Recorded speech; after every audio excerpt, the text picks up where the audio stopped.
Hi friends, welcome to my channel. ఈ రోజు మరొక ఇంట్రెస్టింగ్ స్టోరీతో మీ ముందుకు వచ్చాను. ఒక ఊరిలో చిన్నదైన ఎంతో ప్రశాంతంగా ఉండే ఒక వంటగది ఉండేది. ఆ వంటగది ప్రతి ఉదయం సువాసనలతో మేలుకొనేది. ఆ ఊరిలో దోశ, ఇడ్లీ, వడ, చపాతి అనే 4 మంచి స్నేహితులు ఉండేవారు. వాళ్లతో పాటు క్యారెట్, టొమాటో, దోసకాయ, అలాగే యాపిల్, అరటి వంటి పండ్లు కూడా ఉండేవి. అందరూ తమ తమ గుణాలతో సంతోషంగా కలిసి జీవించేవారు. ఇడ్లీ మృదువుగా ఉండేది, అందుకే అందరూ దాన్ని ఆరోగ్యానికి మంచిదని ఇష్టపడేవారు. దోశ కరకరలాడుతూ క్రిస్పీగా రుచిగా ఉండేది. వడ గట్టిగా ఉన్నా దాని రుచి ప్రత్యేకంగా ఉండేది. చపాతీ సాదాసీదాగా కనిపించినా శరీరానికి బలమిస్తుంది. క్యారెట్, టొమాటో, దోసకాయ ఇవన్నీ పక్కన ఉండి వంటకి సహాయం చేస్తూ ఉండేవి. యాపిల్, అరటి వంటి పండ్లు తిన్నవారికి తీపి ఆనందం ఇస్తూ ఉండేవి. ఇలా రోజులు సంతోషంగా గడుస్తున్నాయి. ఒకరోజు వాళ్ళు కలిసి ఒక పెద్ద విందు భోజనాన్ని పెట్టాలని అనుకున్నారు. అందరూ ఎంతో ఉత్సాహంగా వంట మొదలుపెట్టారు. ఇడ్లీ ఆవిరిలో మృదువుగా ఉడికింది. దోశ వేడి తవ్వ మీద కరకరలాడుతూ తయారైంది. వడ నూనెలో వేగి సువాసన పంచింది. చపాతీ మల్లగా కాల్చబడింది. క్యారెట్, టొమాటో, దోసకాయ పక్కన సైడ్ డిష్లా సిద్ధమయ్యాయి. యాపిల్, అరటి తీపి కోసం పెట్టబడ్డాయి. ఆ రోజు సువాసన ఊరంతా పాకింది. పక్క ఊర్లో ఉన్న పండ్లు, కూరగాయలు కూడా వచ్చి తిన్నాయి. వాళ్ళు తిని ఎంతో మంది ఆనందపడి, ఇది చాలా రుచిగా ఉంది, ఇడ్లీ చాలా సాఫ్ట్గా ఉంది, దోశ చాలా క్రిస్పీగా ఉంది, ఇంకా వడ, చపాతీ కూడా చాలా బాగున్నాయి అని మెచ్చుకున్నారు.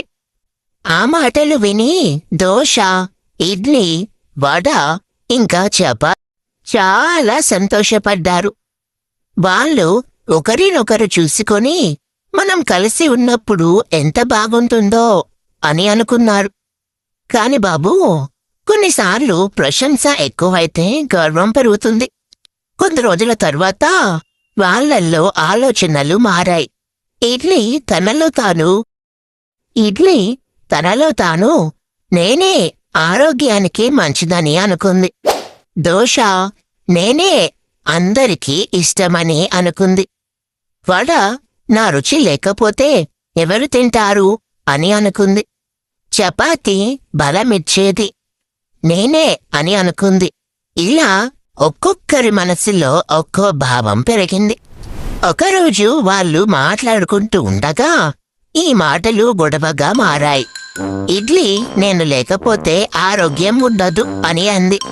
దోశ వెంటనే అందరూ నన్నే ఇష్టపడతారు అని అంది. ఇంకా వడ నా రుచి లేకపోతే మీరు ఏమీ కాదని అంది.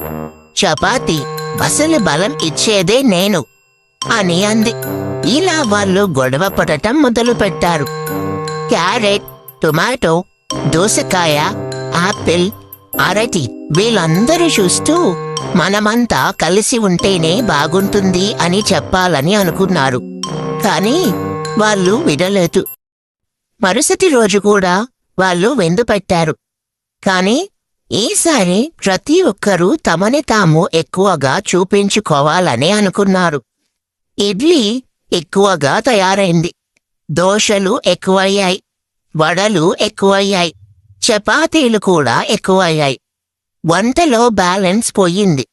అయినా సరే పండ్లు, కూరగాయలు మళ్ళీ వచ్చి తిన్నాయి. మొదటి ముద్ద వేసిన వెంటనే వాళ్ళ ముఖాల్లో అసంతృప్తి కనిపించింది. ఇది చాలా ఎక్కువగా ఉంది, రుచి సరిగ్గా లేదు, ముందులా లేదు అని చెప్పుకుంటూ కొంతమంది వెళ్ళిపోయారు. ఇంకా ఆపిల్, అరటి, టొమాటో, క్యారెట్ వీళ్ళు కూడా అందరూ కలిసి ఈ విషయం మీద ఆలోచించి పోలీస్ దగ్గరికి వెళ్ళాలని అనుకున్నారు. ఆ ఊరిలో పోలీస్గా మిర్చి ఉండేది. అది కాస్త కఠినంగా వాళ్ళు వెళ్ళి చెప్పిన వెంటనే మిర్చి కోపంగా అయింది. ఇలా గొడవపడి రుచి పాడు చేయటం సరైంది కాదు అని అంది. వెంటనే ఈ విషయాన్ని కోర్టుకి తీసుకెళ్ళింది. ఆ ఊరిలో న్యాయమూర్తిగా గుమ్మడికాయ ఉండేది. అది పెద్దది, జ్ఞానమున్నది. అందరూ కోర్టులో చేరారు. దోశ, ఇడ్లీ, వడ అందరూ ఒకవైపు నిలబడ్డారు. పండ్లు, కూరగాయలు మరోవైపు నిలబడ్డారు. గుమ్మడికాయ మెల్లగా అన్నది, మీరు అందరూ కలిసి ఉన్నప్పుడు ఊరికి ఆనందమిచ్చారు. ఇప్పుడు ఎందుకు ఇలా మారిపోయారు అని అడిగింది. వాళ్ళు నిశ్శబ్దంగా తలదించుకున్నారు. ఆపిల్ మెల్లగా అంది, ముందులా రుచి లేదు అని అరటి అంది. బ్యాలెన్స్ లేదు అని క్యారెట్ అంది.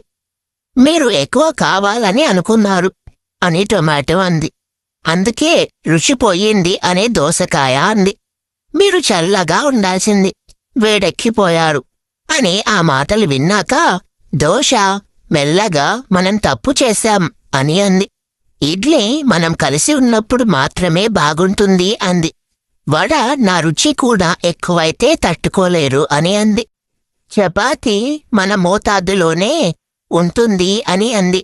గుమ్మడికాయ తీర్పు చెప్పింది, మీరు మళ్ళీ కలిసి పనిచేస్తేనే ఈ ఊరు సంతోషంగా ఉంటుంది, లేకపోతే ఎవ్వరూ మీ దగ్గరికి రారు అని అన్నది. వాళ్ళందరూ తలదించుకొని మళ్ళీ ఒకసారి ప్రయత్నిద్దాం అని అనుకున్నారు.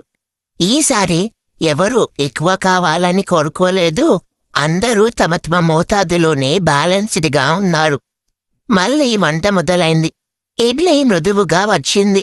దోశ కరకరలాడింది. వడ సరిగ్గా వేగింది. చపాతీ నెమ్మదిగా తయారైంది.